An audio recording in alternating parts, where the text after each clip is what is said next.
Hello friends, welcome back to healthy lifestyle. இன்னைக்கு வீடியோவில் நாம எதை பற்றி பார்க்க போகிறோம்னா, கோடை காலத்தில் உடற்பயிற்சி செய்கிறவங்களுக்கான ஒரு சூப்பரான டிப்ஸ் தாங்க நாம இந்த வீடியோவில் டீட்டெயிலாக பார்க்க போகிறோம். வாட்டி அடிக்கக்கூடிய வெயிலில் 5 நிமிஷம் நடந்தாலே மழையில் நனைஞ்ச மாதிரி வேர்த்து கொட்டி போட்டிருக்க ட்ரெஸ் எல்லாமே நனைஞ்சிரும். உடலில் இருக்கக்கூடிய நீர் சத்தை மண்டைக்குள்ள ஸ்டாப் போட்டு உறிஞ்சி எடுக்கிற மாதிரி எடுத்துரும். வெயில் உடல் வேகமாக சோர்ந்துடும். கோடையில் எல்லாருக்குமே இந்த பிரச்சனை ஏற்படுறது இயல்பு தாங்க. இருந்தாலும் உடற்பயிற்சி செய்கிறவங்களுக்கு இதனால் அதிக பாதிப்புகள் ஏற்படும். உடற்பயிற்சி செய்யும் போது உடலோட வெப்பநிலை அதிகரிக்கும். அதோட கோடையில் வெயிலோட தாக்கமும் சேர்ந்துக்கிறதால ரொம்பவே உடலோட வெப்பநிலை அதிகரிச்சிடும். உடலோட வெப்பநிலை அதிகரிச்சதுன்னா பல்வேறு விதமான ஆபத்துகளை நாம சந்திக்க வேண்டியிருக்கும். அதனால கோடை காலத்துல உடற்பயிற்சி செய்யறவங்க ஒரு சில விஷயங்களை ரொம்ப கவனமா இருக்க வேண்டியது அவசியமான ஒண்ணு. கோடை காலத்துல உடற்பயிற்சி செய்யறதுக்கு காலை நேரம் தான் ரொம்ப சூப்பரான டைம்னு சொல்லலாம். காலையில 10 மணில இருந்து மாலையில 3 மணி வரைக்கும் உடற்பயிற்சி செய்யறது தவிர்க்கிறது ரொம்ப நல்லது. திறந்த வெளியில உடற்பயிற்சி செய்யறவங்க காலையில 8 மணிக்கு முன்னாடியே உடற்பயிற்சி முடிச்சுக்கணும். கடுமையான உடற்பயிற்சிகள் செய்யறதை தவிர்த்துட்டு எளிமையான பயிற்சிகளை மேற்கொள்றது ரொம்ப நல்லது. கோடை காலத்துல எந்த வயசா இருந்தாலும் சரி, காலையில மாலையில 1 மணி நேரம் உடற்பயிற்சி செய்யறதே போதுமானது. நடுவில் நீங்க உடற்பயிற்சி செய்யறதுக்கு பதிலா நீங்க ரெஸ்ட் எடுக்கிறது ரொம்ப நல்லது. உடற்பயிற்சி செய்யறதால வேர்வை வழியா உடல்ல இருக்கக்கூடிய நீர்ச்சத்தோட அளவு குறைஞ்சு டீஹைட்ரேஷன் ஏற்படும். இது மூளையோட செயல்திறனை குறைக்க ஆரம்பிக்கும். உடல்ல விரைவில் களைப்படைய செஞ்சிடும். அதனால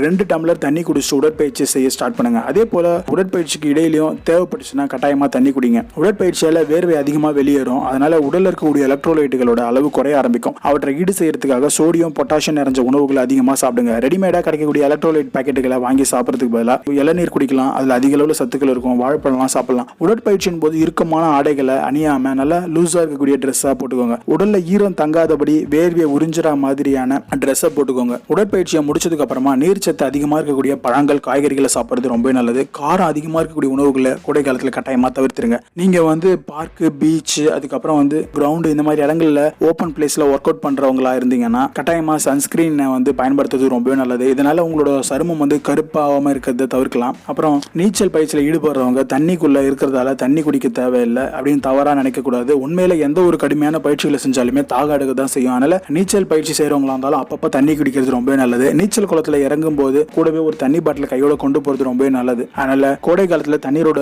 முக்கியத்துவத்தை கட்டாயமா மறந்துடாதீங்க. அதே நேரத்தில் நாம சொன்ன இந்த விஷயங்கள் எல்லாத்தையுமே ரெகுலரா ஃபாலோ பண்ணுங்க. உடற்பயிற்சி செய்யறவங்க கோடை காலத்துல ரொம்ப கேர்ஃபுல்லா இருங்க. சோ இந்த வீடியோல நாம பார்த்த இந்த விஷயங்கள் எல்லாமே உங்களுக்கு ரொம்ப யூஸ்ஃபுல்லா இருக்குன்னு நான் நம்புறேன். இந்த வீடியோ உங்களுக்கு பிடிச்சிருந்தா கீழே இருக்கக்கூடிய ரெட் கலர் சப்ஸ்கிரைப் பட்டனை பிரஸ் பண்ணி சப்ஸ்கிரைப் பண்ணிக்கோங்க. கூடவே பக்கத்துல இருக்கக்கூடிய பெல் பட்டனையும் கிளிக் பண்ணிக்கோங்க. இது மூலமா நான் போடக்கூடிய வீடியோஸ் உங்களுக்கு ரெகுலரா நோட்டிபிகேஷனா வந்துகிட்டே இருக்கும். நன்றி, வணக்கம். மீண்டும் அடுத்த வீடியோவில் சந்திப்போம்.